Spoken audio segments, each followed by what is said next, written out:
अस्सलाम वालेकुम दोस्तों, मेरा नाम डॉक्टर मोहम्मद मुस्तफ़ा है और मैं इस वीडियो की मदद से आज आपके साथ एक अहम सवाल का जवाब शेयर करना चाहूँगा, जो मुझसे अक्सर दोस्त अहबाब और स्टूडेंट्स पूछते हैं कि कोरोना वायरस की तशख़ीस करने के लिए हमारे पास कौन-कौन से ऑप्शन मौजूद हैं और किन-किन तरीकों से इसकी तशख़ीस की जाती है और की जा सकती है और उन तरीकों का मैकेनिज़्म जो है वो क्या है? इस सवाल को अच्छे से समझने के लिए हमें बायोलॉजी की कुछ बुनियादी मालूमात की समझ होनी ज़रूरी है, लेकिन अगर आप के पास बायोलॉजी की मालूमात बहुत अच्छे से मौजूद नहीं है, तो फिर भी मैं कोशिश करूँगा कि आप इस सवाल के जवाब को आसानी से समझ पाएँ। तो देखते हैं कि कोरोना वायरस के लिए हमारे पास उसको टेस्ट करने के लिए हमारे पास कौन-कौन से ऑप्शन जो हैं वो इस्तेमाल किए जा रहे हैं। ठीक। कोरोना वायरस की टेस्टिंग के लिए इसको टेस्ट करने के लिए हमारे पास 2 तरीके जो है वो मौजूद हैं, जिनमें से एक तरीके का नाम जो है वो पीसीआर का तरीका है या पीसीआर मेथड है। ये आमतौर पर आप लोग आजकल बहुत ज़्यादा सुनते हैं और दूसरे तरीके को हम एंटीबॉडी बेस्ड एनालिसिस या एंटीबॉडीज़ की बुनियाद के ऊपर एनालिसिस कहते हैं। इसमें पीसीआर की मदद से हम वायरस के न्यूक्लिक एसिड यानी कि उसके आरएनए का पता लगाते हैं कि वो मौजूद है या नहीं है, और एंटीबॉडीज में वायरस के नतीजे में, वायरस की इन्फेक्शन के नतीजे में हमारे जिस्म में पैदा होने वाली एंटीबॉडीज का पता लगाकर वायरस की मौजूदगी का फैसला करते हैं। ये 2 अलग-अलग तरीके हैं, जिनमें से इस वक्त सबसे ज्यादा इस्तेमाल होने वाला तरीका जो है वो पीसीआर का मेथड या पीसीआर का तरीका कहलाता है। जब वायरस हमारे किसी जिस्म के किसी खुलिये को, खासतौर पर कोरोना वायरस जब सांस की नाली के किसी खुलिये को मुतासिर करता है, तो वो उस खुलिये के अंदर अपना आरएनए छोड़ देता है। इस आरएनए की मौजूदगी ही दरअसल कोरोना वायरस से की तशखीस करने का बाइस बनती है। अगर आप इस आरएनए की मौजूदगी को साबित कर देंगे किसी सैंपल के अंदर, तो इसका मतलब है कि वो पर्सन जो है खुदा ना खास्ता वो कोरोना वायरस से मुतासिर है। इस तरीके के लिए उस पर्सन के सैंपल को, जो कि उसके नाक से लिया जा सकता है, नाक की रतूबत से, गले से लिया जा सकता है। इसके अलावा स्टूल का टेस्ट भी इस काम के लिए इस्तेमाल होता है, लेकिन आमतौर पर नाक और गले से के सैंपल्स को रुई के स्वैब की मदद से जो है वो यहाँ पर रगड़ के गले से थोड़ा सा और नाक से जो है वो हासिल करने के बाद, लेने के बाद उसको लेबोरेटरी में भेजते हैं, जहां पर वो उस सैंपल के अंदर मौजूद वायरस के आरएनए की मौजूदगी को साबित करते हैं। तो पीसीआर के तरीके में सबसे पहले इस आरएनए की एक्सट्रैक्शन की जाती है, इस आरएनए को बाहर निकाला जाता है।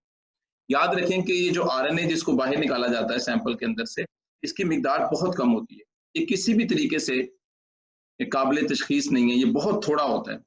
और RNA single strand nucleic acids की एक स्ट्रैंड पर मुश्तमिल होता है और इसको डायरेक्टली पीसीआर में डिटेक्ट भी नहीं किया जा सकता।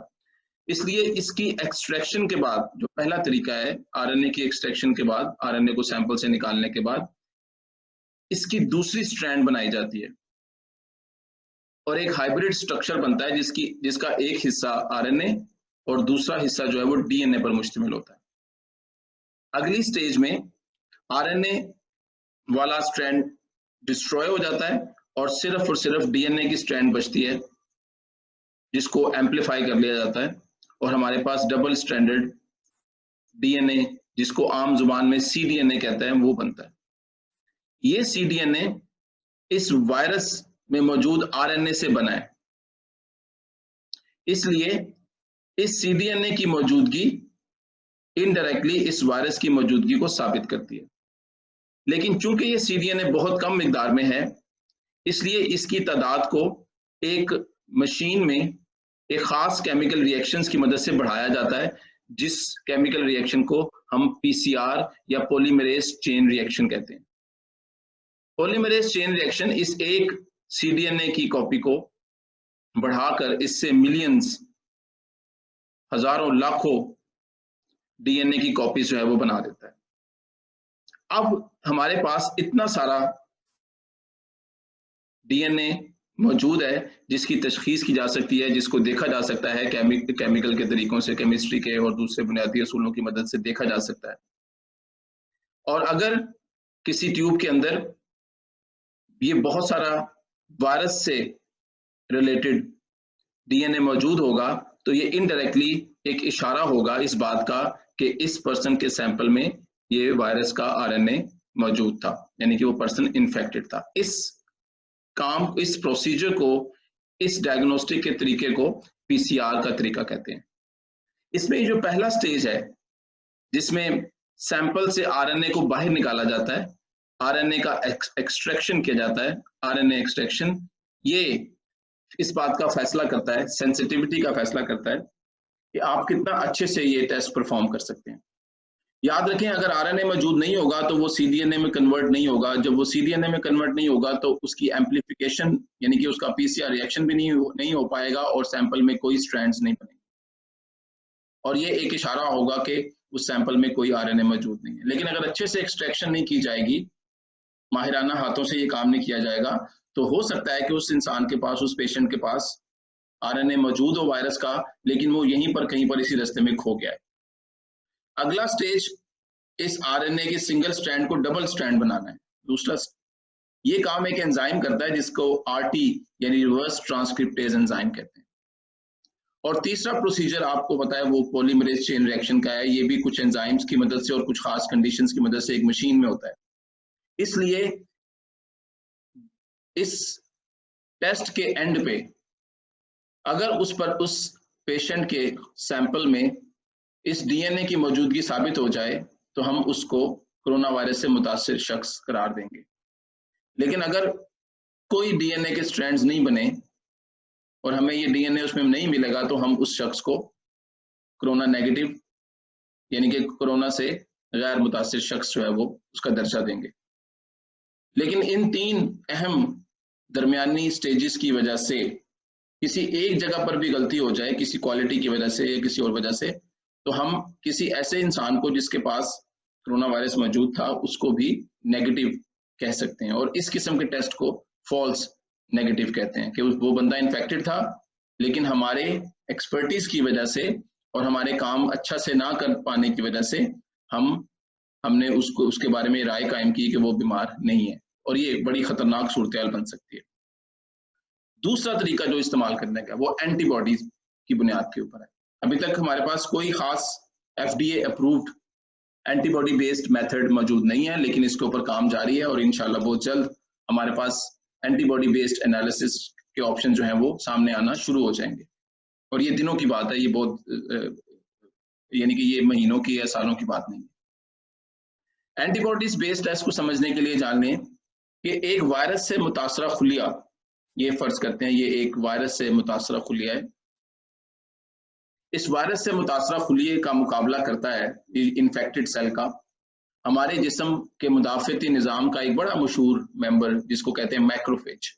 मैक्रोफेज एक ऐसा खुलिया है जो कि हमारे जिस्म के मुदाफ़ती निज़ाम का हिस्सा है, हमारे डिफेंस मैकेनिज्म का हिस्सा है। मैक्रोफेज इस इन्फेक्टेड सेल्स को कच्चा चबा जाता है, इसको पूरे का पूरा खा जाता है और खाकर इसके टुकड़े कर देता है और इसके टुकड़ों को अपनी सरफेस पे मौजूद अपनी सेल मेम्ब्रेन पे मौजूद रिसेप्टर्स के ऊपर लोड कर देता है, रिसेप्टर्स के ऊपर लगा देता है। ये वायरस और इसके टुकड़े इस मैक्रोफेज की सतह के ऊपर आ जाते हैं और ये इसका काम है कि जब कभी ये किसी इन्फेक्टेड खुलिये को देखता है मैक्रोफेज, तो उसके बाद ये उसको तोड़कर उसको अपनी सरफेस के ऊपर उठा लेता है ये मैक्रोफेज। और ये वो मैक्रोफेज है जिसने वायरस से मुतासरा खुलिये को खाने के बाद उसके टुकड़ों को अपनी सरफेस पे उठा रखा है। अगला मेंबर इम्यून सिस्टम का जो मैक्रोफेज से बात करता है उसका नाम है टी सेल। उसका नाम है टी सेल। टी सेल एक खास रिसेप्टर की मदद से मैक्रोफेज पे मौजूद वायरस के इन टुकड़ों को सीखता और समझता है, इन टुकड़ों की मालूमात को हासिल करता है। एक बार टी सेल इन वायरस के टुकड़ों की मालूमात को हासिल कर ले तो वो दो काम करता है। एक कि वो मेमोरी सेल बनाता है,